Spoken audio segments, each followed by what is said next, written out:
Hello, मैं movies unlocked Hindi आज आपको एक फ़िल्म एक्सप्लेन करूंगी जिसका नाम द टाइम मशीन है। Use headphones for better experience. Film start होती है और हमें 1899 का सीन दिखाया जाता है जहां डॉक्टर अलेक्जेंडर किसी फार्मूला पर काम कर रहे थे।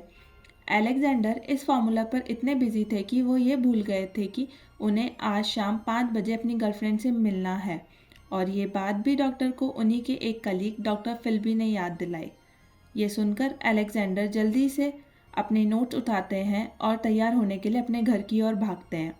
फिर आते वक्त रास्ते में अलेक्जेंडर और डेविड आपस में बात कर रहे थे कि अलेक्जेंडर के सभी प्रोजेक्ट्स प्रपोजल यूनिवर्सिटी ने रिजेक्ट कर दिए हैं, और साथ ही डेविड एलेक्स को सजेशन देते हैं कि उन्हें इस तरह का इन्वेंशन करना चाहिए जो इंसानों के लिए यूज़फुल हो। फिर एलेक्स के घर पर उनकी हाउसकीपर मिसेस वॉचेट उनका वेलकम करती है। वह एलेक्स को नए कपड़े देती है और एलेक्स एमा से मिलने के लिए निकलता है।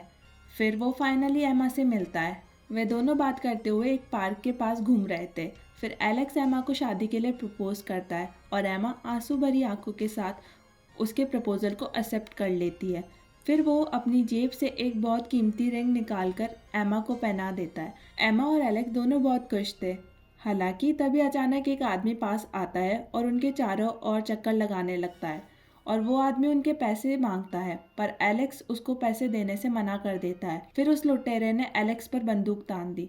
एलेक्स उस लुटेरे को अपना वॉलेट और घड़ी दे देता है, लेकिन फिर वो लुटेरा एमा की रिंग भी मांगता है, लेकिन एलेक्स उसको रिंग के लिए मना कर देता है। फिर वो लुटेरा एमा से रिंग छीनने की कोशिश करता है और छीनते वक्त उससे एमा पर गोली चल जाती है।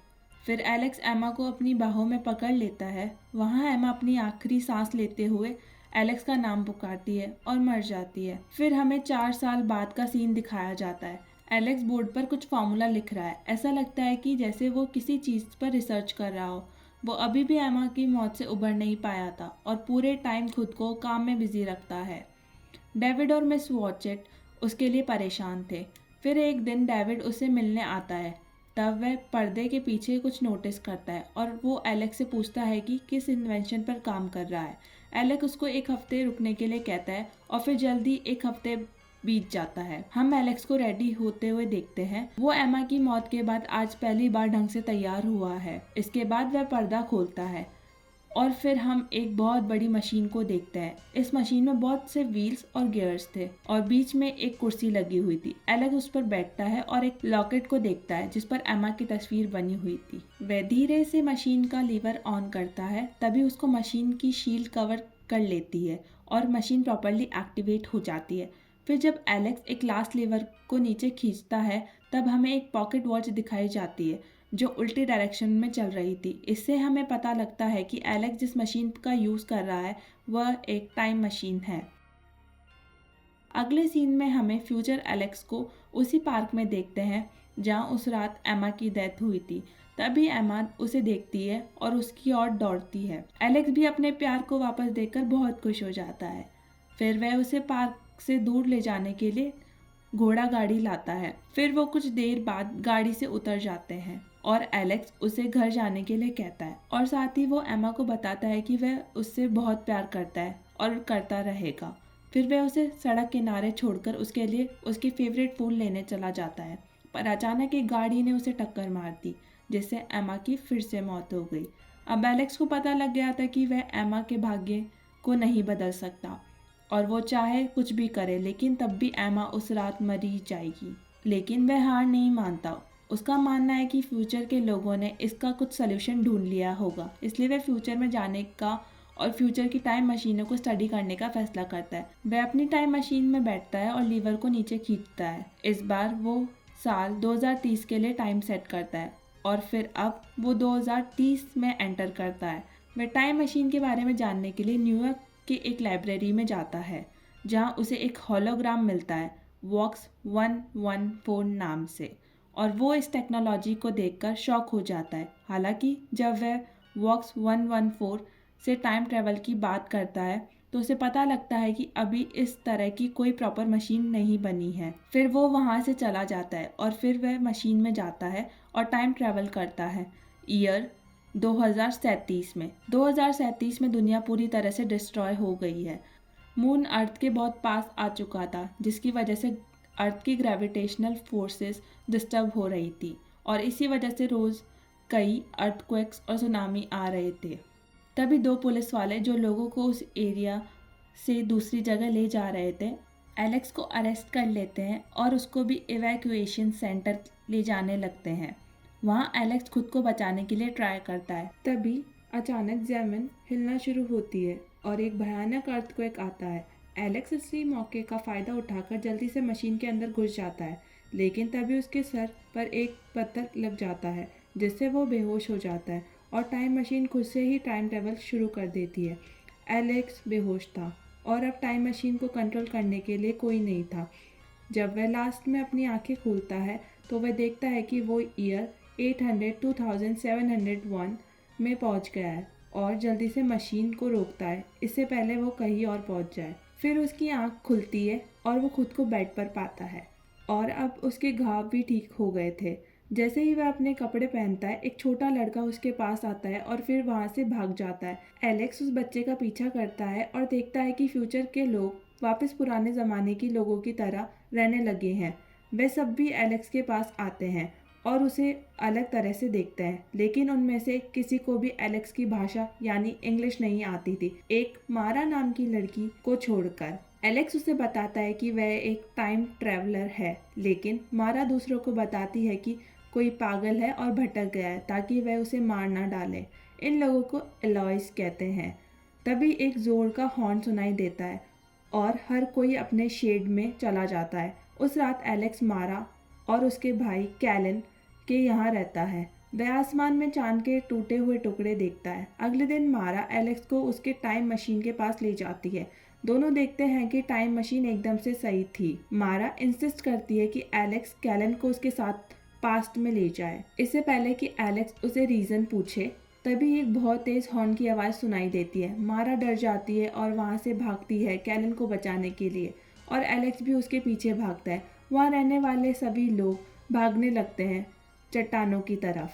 अचानक तभी एलेक्स और एक क्रिएचर आमने सामने आते हैं। उन्हें मॉर्लॉक्स कहा जाता है। इस तरह और क्रिएचर भी ज़मीन से निकलने लगते हैं और सभी पर अटैक करना शुरू कर देते हैं। मॉर्लॉक्स लोगों के हाथ पैर बांधते हैं और उन्हें अपने साथ ज़मीन के नीचे ले जाते हैं। एलेक्स देखता है कि उनमें से एक ने मारा को पकड़ लिया है और उसको अपने साथ मिट्टी में ले जाते हैं। एलेक्स दूसरों से पूछने की कोशिश करता है कि मॉर्लॉक्स कहाँ है, लेकिन कैलन उसे बताता है कि जब मॉर्लॉक्स एलॉयस को ले जाते हैं तब हम इस बारे में बात नहीं कर सकते। लेकिन एलेक्स की जिद पर कैलन उसको मॉर्लॉक्स की दुनिया की ओपनिंग का रास्ता दिखाने ले जाता है। वे एक गुफा में उतरते हैं और एलेक्स को पता चलता है कि ये वही न्यूयॉर्क लाइब्रेरी है। वॉक्स 144 का होलोग्राम उनसे बात करता है क्योंकि ये टेक्नोलॉजी सोलर पावर पर काम करती है, इसलिए वह इतने टाइम तक जीवित रहा है। एलेक्स इस बात से काफी हैरान था। एलेक्स उससे पूछता है कि दुनिया में अब क्या हो रहा है। वॉक्स 114 बताता है कि मानव जाति दो तरह में विकसित हुई है, एलॉयस और मॉर्लॉक्स। मॉर्लॉक्स जिंदा रहने के लिए एलॉयस का शिकार करते हैं। तभी कैलन और एलेक्स कुछ शोर सुनते हैं। उस शोर की ओर बढ़ते हैं। वहाँ वो एक बड़ा चेहरा देखते हैं जो उन्हें मॉर्लॉक्स की दुनिया में ले जाएगा। वे कैलन को बाहर छोड़कर नीचे अंडरग्राउंड वाले रास्ते में चले जाते हैं और फाइनली वहां पहुंचता है और मॉर्लॉक्स को देखता है। वह फिर एक कमरे में घुस जाता है और गलती से एक तालाब में गिर जाता है। वो तालाब में ह्यूमन बॉडी पार्ट से भरा हुआ था। तब एक मॉर्लॉक्स एलेक्स को देख लेता है और उसको उनके लीडर के रूम में ले जाता है। लीडर बताते हैं कि जब चांद के टुकड़े हो गए थे तब कुछ लोग जमीन के नीचे आ छिपे और इन सभी सालों में ये मांस खाने वाले मॉर्लॉक्स में चेंज हुए हैं और मिरेकल से जो कुछ लोग धरती पर बच गए वो एलॉयस है। लीडर ये भी बताता है कि उसके पास पावर्स है एलॉयस और मॉर्लॉक्स दोनों के दिमाग को कंट्रोल करने के लिए। वही अब इस दुनिया के बैलेंस को कंट्रोल करता है और उसने एलेक्स का दिमाग भी पढ़ लिया है और वो जानता है कि वह एक टाइम ट्रैवलर है और उसकी इच्छा है एमा को वापस लाना। लीडर तब बताता है कि मनुष्य भाग्य को नहीं चेंज कर सकते हैं। फिर वह एलेक्स को टाइम मशीन दिखाता है जो वो मॉर्लॉक की दुनिया में लाया था। लीडर चाहता है कि वह वहीं चला जाए जहाँ से वो आया था और अब सोसाइटी के बैलेंस को नुकसान ना पहुँचाए। एलेक्स चुपचाप उसकी बात मान लेता है, लेकिन जैसे ही वह मशीन शुरू करता है वह उस लीडर को भी अपने साथ खींच लेता है। दोनों कुछ देर तक लड़ते रहे। एलेक्स उसे मशीन से बाहर रखता है और मशीन शुरू करता है। तेजी से उम्र बढ़ने की वजह से लीडर मर जाता है। वह फिर फ्यूचर में मशीन को रोकता है और एक जगह देखता है जो कि मॉर्लॉक की गुफा से भरी हुई है, जिससे पता चलता है कि दुनिया मॉर्लॉक द्वारा रूल्ड है। एलेक्स फिर मारा को बचाने के लिए वापस आता है और उसे पिंजरे से बाहर लाता है। मॉर्लॉक गुस्सा हो जाते हैं और उस पर हमला करते हैं, लेकिन एलेक्स मशीन में एक गियर जाम कर देता है, जिसकी वजह से मॉर्लॉक वर्ल्ड में एक बहुत बड़ा ब्लास्ट होता है और सभी मॉर्लॉक्स मारे जाते हैं। पर मारा और एलेक्स एंड मोमेंट पर गुफा से बाहर निकलने का मैनेज कर लेते हैं और वह बच जाते हैं। अब उसकी टाइम मशीन तबाह हो गई है और एलेक्स ने एलॉयस के साथ रहने का फैसला किया। उसे इनके साथ रहना अच्छा लगने लगा था। फ्यूचर में हम वॉक्स 114 को एलॉयस के बच्चे को पढ़ाते हुए देखते हैं और इसी के साथ ये मूवी यहीं ख़त्म हो जाती है। अगर आपको ये हिंदी एक्सप्लेनेशन अच्छा लगा हो तो हमारे चैनल को सब्सक्राइब ज़रूर करें। आपका एक सब्सक्राइब हमें इस तरह की और वीडियोस बनाने में काफ़ी मोटिवेट करता है। Thank you.